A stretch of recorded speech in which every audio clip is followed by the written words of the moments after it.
Hi friends, welcome to Relax Recipes. இன்னைக்கு நான் உங்களுக்கு ஒரு மொறுமொறுப்பான ஸ்நாக்ஸ் ரெசிபி தாங்க செஞ்சு காட்ட போறேன். இது எங்க வீட்டோட ஃபேவரட் ஸ்நாக்ஸ் ரெசிபி. இதோட பேரை கேட்டிங்கன்னா லண்டன் வாலா அப்படின்னு சொல்லுவாங்க.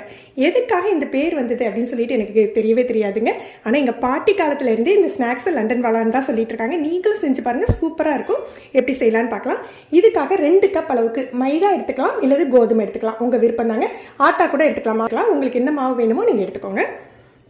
2 கப் எடுத்துக்கலாம். மைதா கோதுமை அப்படின்னு சொன்னாக்கலே இது குணுக்கு மாதிரி இருக்கும் அப்படின்னு இல்லை. இது குணுக்கு மாதிரி இருக்காதுங்க, ரொம்பவே டிஃப்ரெண்ட்டாக தான் இருக்கும். பார்க்க பொருட்கள்லாம் சேம் மாதிரி தெரிஞ்சால் கூட டேஸ்ட் சூப்பராக இருக்கும். இதில் ரொம்பவே முக்கியமான பொருள் இது தாங்க. இது என்ன அப்படின்னு பார்த்தீங்கன்னா தோசை மாவு. தோசை மாவு வந்து நீங்கள் ஃப்ரெஷ்ஷாக அரைச்ச மாவு யூஸ் பண்ணக்கூடாது. வீட்டில் ஏற்கனவே அரைச்சி வச்சுருப்போம் இல்லையா, அந்த மாவை எடுத்துக்கோங்க. புளிச்சு போன மாவாக இருந்தால் கூட பரவாயில்லைங்க, மிச்சம் மீதி இருக்க மாவாக இருந்தால் கூட எடுத்துக்கோங்க. ரொம்பவே நல்லாயிருக்கும். இதை இதோட சேர்த்து மிக்ஸ் பண்ணிவிடுங்க. 1/2 கப்லேருந்து 1 கப் வரைக்கும் நீங்கள் எடுத்துக்கலாம். இந்த ஸ்நாக்ஸ் செய்கிறதுக்கு நீங்கள் ஒரு சில டிப்ஸை ஃபாலோ பண்ணுங்கள். அப்போ தான் இதே டேஸ்ட்டு கிடைக்கும் உங்களுக்கு.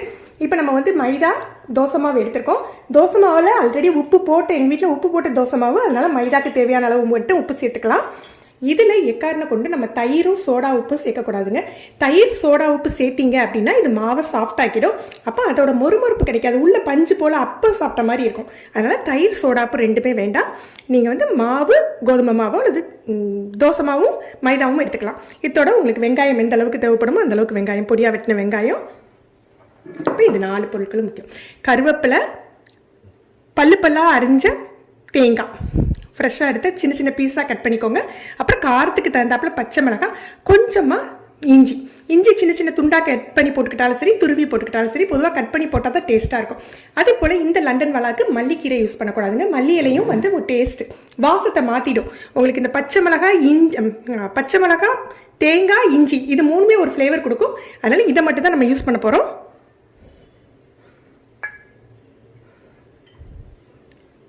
இதை பிசைஞ்சு ஊற வைக்கலாம் வேண்டியது இல்லைங்க. ஏன்னா நம்ம சோடா உப்பு தயிர் எதுவுமே சேர்க்கல.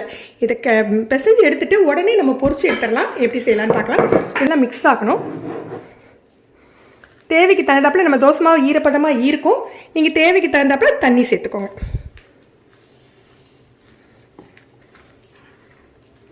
பிசைஞ்சிட்டு காட்டுறேன் உங்களுக்கு.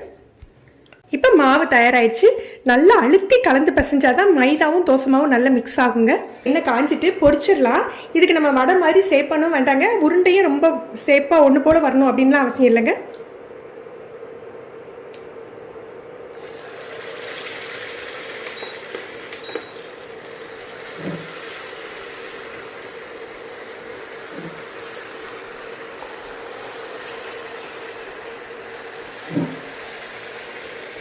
பதம் பாருங்க, இந்த பதத்தில் தான் இருக்கும் மாவு. வடை மாவோட கொஞ்சம் நெகிழ்த்தியாக இருக்கும். ரொம்ப ஹை ஃப்ளேம் வேண்டாம், மீடியம் ஃப்ளேமில் வச்சு பொரிச்சு எடுத்துடலாம். இப்போ இது லைட்டாக ஒன்றோட ஒன்று ஒட்டின மாதிரி இருக்கும். நம்ம இப்படி பிரித்து விட்டு நகண்டுரும்.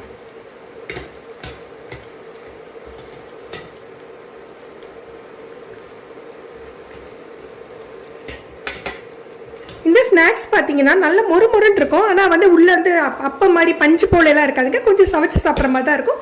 ஆனால் டேஸ்ட்டு நல்லாயிருக்கும். இப்போ நமக்கு திடீர்னு கெஸ்ட்டு வந்துட்டாங்க அப்படின்னா நம்ம வீட்டில் உள்ள தோசை மாவை வச்சு கொஞ்சமாக மைதாவோ கோதுமையோ கலந்து கூட இப்படி செஞ்சு கொடுத்துடலாம். இல்லை எனக்கு வந்து ரொம்ப கிறிஸ்பியாக இருக்கக்கூடாது, உள்ளே சாஃப்டாக தான் இருக்கணும் அப்படின்னு நினச்சிங்கன்னா இதில் வேணால் நீங்கள் கொஞ்சம் சோடா உப்பு, குக்கிங் சோடா இருக்கு இல்லையா, ஆப்ப சோடான்னு சொல்லுவோம் இல்லையா, அதை நீங்கள் சேர்த்துக்கலாம். ஒரு 1/2 ஸ்பூன் அளவுக்கு சேர்த்துக்கிட்டிங்கன்னா உள்ள சாஃப்ட்னஸ் கொடுத்துரும்.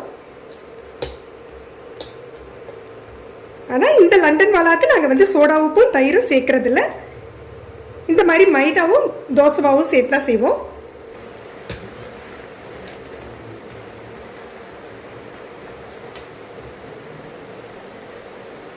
இது கொஞ்சம் நிதானமாக தாங்க பொரியும். அதனால் கொஞ்சம் நேரம் வேக விடணும். பாருங்க, நல்ல மொறுமொறுன்னு சூப்பராக தயாராகிடுச்சு. இப்போ நம்ம எடுத்துடலாம்.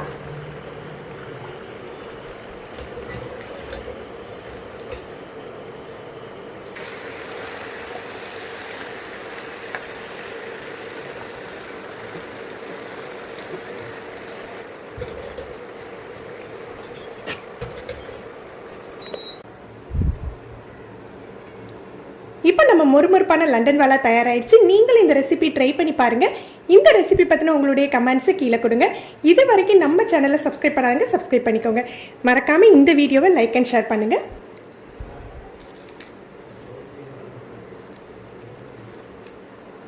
இவ்வளோ மொறுமொறுன்னு இருக்குன்னு பாருங்கள்.